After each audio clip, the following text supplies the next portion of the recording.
Washington میں وزیر خزانہ محمد اورنگزیب سربراہ سعودی فنڈ برائے ترقی ڈائریکٹر IMF اور امریکی تجارتی نمائندے کے درمیان ملاقات ہوئی ہے، جس میں معاشی اصلاحات، تجارت اور سرمایہ کاری کے تعاون پر تبادلہ خیال کیا گیا ہے۔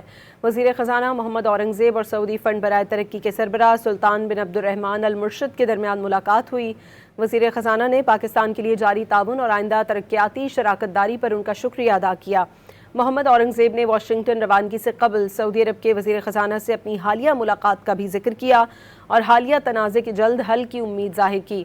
وزیر خزانہ محمد اورنگزیب اور IMF کے ڈائریکٹر جہاد عزور کے درمیان ملاقات میں معاشی اصلاحات اور محصولات بڑھانے کی کوششوں پر بھی تبادلہ خیال کیا گیا۔ وزیر خزانہ نے کہا ہے کہ امید ہے IMF بورڈ جلد منظوری دے گا۔ یہ بھی کہا کہ مشرق وسطیٰ تنازع حالیہ دور کے بڑے سپلائی شاکس میں سے ایک ہے۔